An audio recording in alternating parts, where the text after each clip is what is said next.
आइए शुरू करते हैं आज का एपिसोड।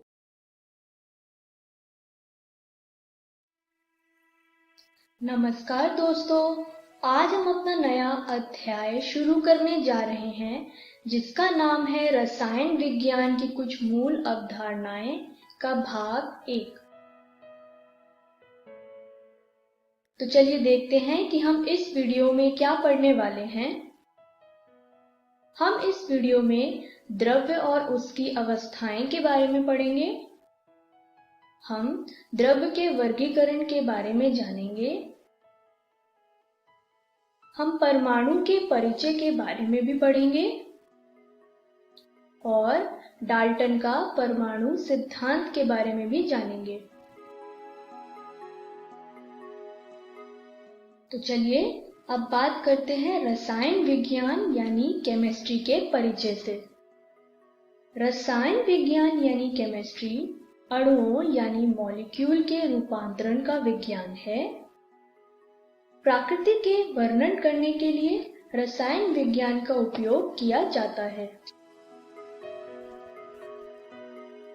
आइए अब रसायन विज्ञान के कुछ महत्व के बारे में जानते हैं। रसायन विज्ञान का उपयोग मौसम विभाग, मस्तिष्क की कार्य प्रणाली, कंप्यूटर प्रचालन, दवाओं, साबुन, डिटर्जेंट, धातु आदि के निर्माण में उपयोग होता है।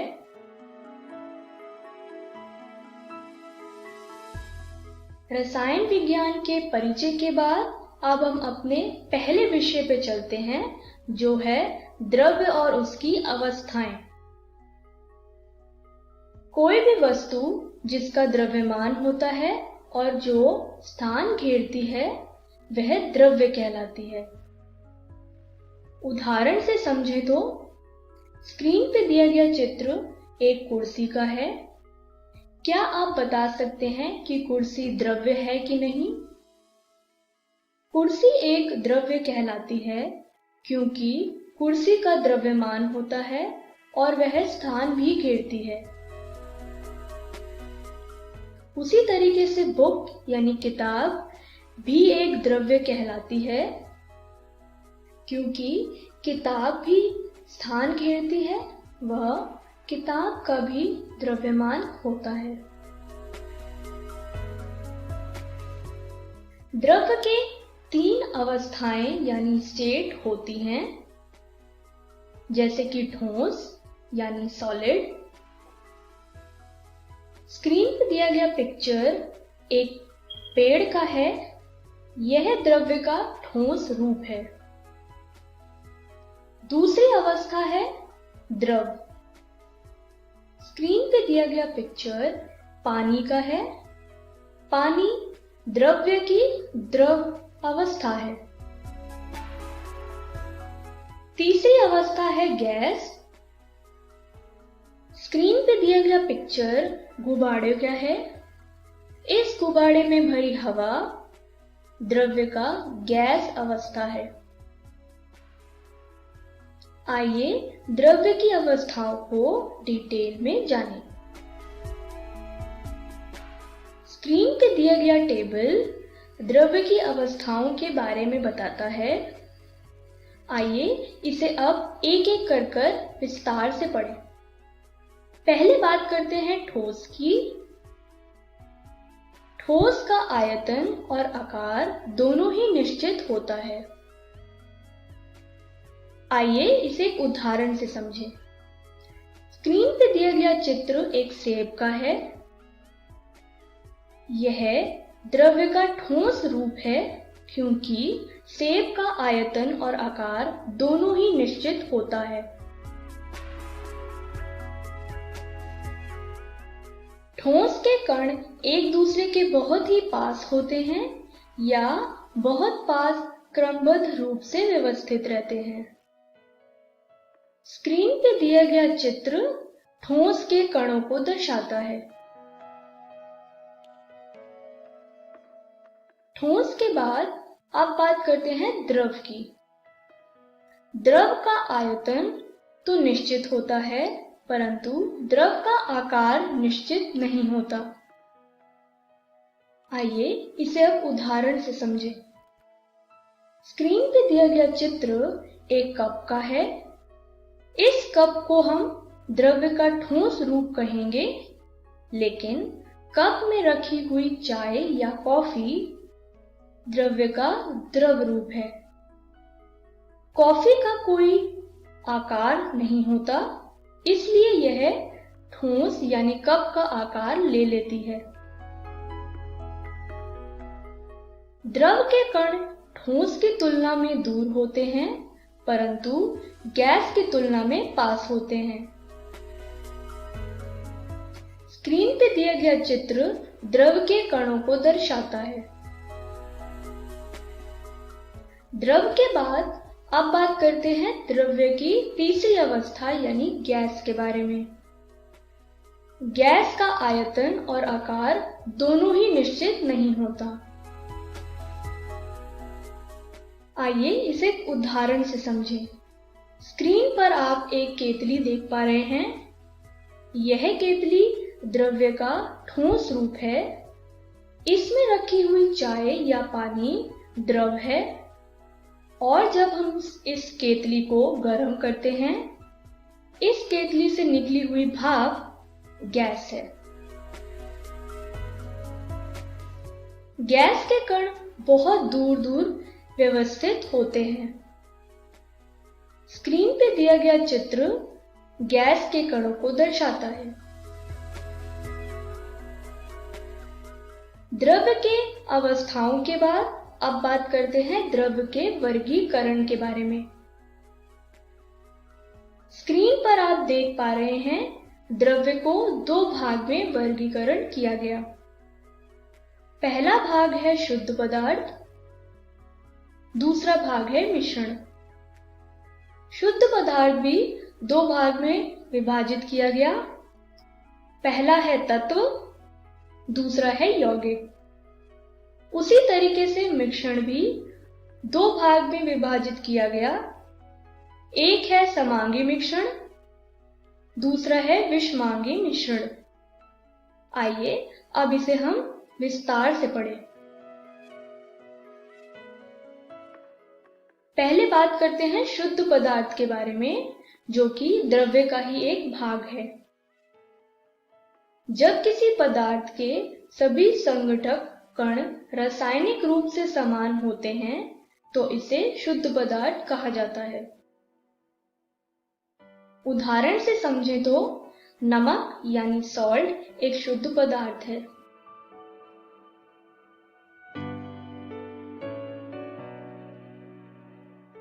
शुद्ध पदार्थ के बाद अब बात करते हैं तत्व की, जो कि शुद्ध पदार्थ का ही एक भाग है।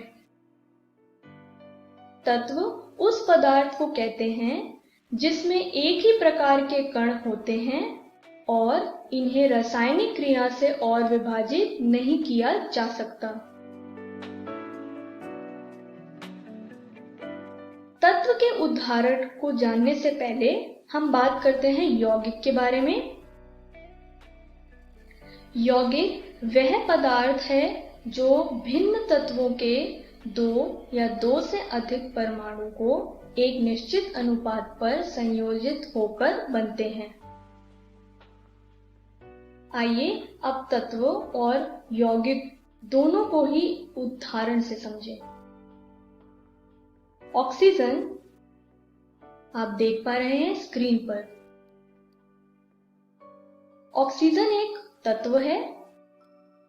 उसी तरीके से हाइड्रोजन, जो आप स्क्रीन पर देख पा रहे हैं, वह भी एक तत्व है।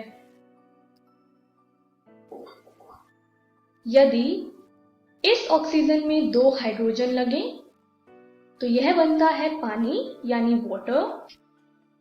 पानी या वाटर एक यौगिक है। इस तरीके से हमने तत्वों और यौगिकों के बारे में जाना। आइए अब बात करते हैं मिश्रण के बारे में, जो कि द्रव्य का दूसरा भाग है। मिश्रण उस पदार्थ को कहते हैं जो दो या दो से अधिक प्रकार के शुद्ध पदार्थों को मिलाकर बनता है।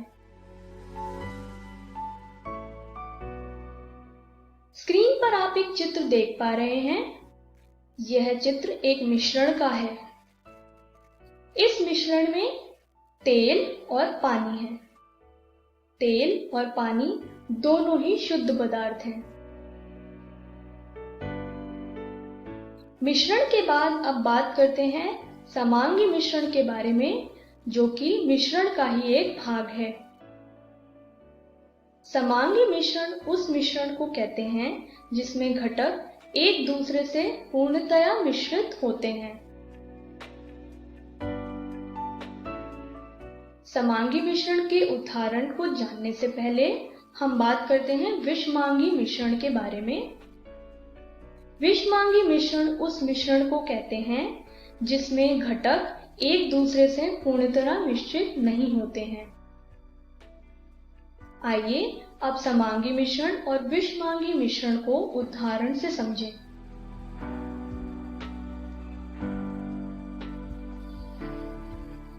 पहले बात करते हैं समांगी मिश्रण के बारे में। हमने एक ग्लास लिया, उसमें हमने पानी और चीनी को लिया। चीनी क्योंकि पानी में पूर्ण तरह मिश्रित हो गई, तो चीनी का घोल एक समांगी मिश्रण है। अब बात करते हैं विषमांगी मिश्रण के बारे में। हमने एक पानी लिया, उसमें हमने रेत मिलाई। क्योंकि रेत पानी में पूरी तरह मिश्रित नहीं है, तो रेत नीचे बैठ जाती है और पानी ऊपर, जैसा कि आप स्क्रीन पर देख पा रहे हैं। तो रेत का घोल एक विषमांगी मिश्रण है। इस तरीके से हमने मिश्रण के बारे में जाना। द्रव्य के वर्गीकरण के बाद अब हम अपने दूसरे विषय पे चलते हैं, जो है परमाणु का परिचय। स्क्रीन पर आप एक चित्र देख पा रहे हैं। यह एक परमाणु यानी एटम की है। आइए इस परमाणु को और विस्तार से जानें। एक परमाणु यानी एटम किसी भी साधारण से पदार्थ की सबसे छोटी घटक इकाई है जिसमें एक रासायनिक तत्व के गुण होते हैं। परमाणु को ना ही विभाजित किया जा सकता है और ना ही नष्ट किया जा सकता है। परमाणु 3 कणों से बनते हैं, इलेक्ट्रॉन्स, प्रोटॉन्स और न्यूट्रॉन्स।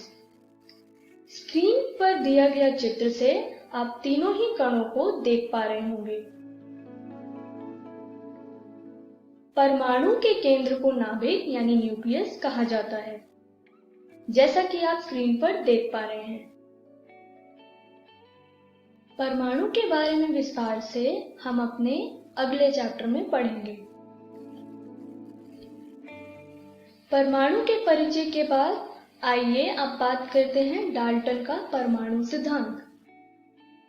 जॉन डाल्टन एक वैज्ञानिक थे जिन्होंने द्रव्य को परिभाषित करने के लिए एक परमाणु सिद्धांत दिया था। आइए इस सिद्धांत को एक एक करके पढ़ें। उनके मुताबिक द्रव्य अविभाज्य परमाणुओं से बना है। किसी दिए हुए तत्व के सभी परमाणुओं के एक समान द्रव्यमान और गुणधर्म होते हैं।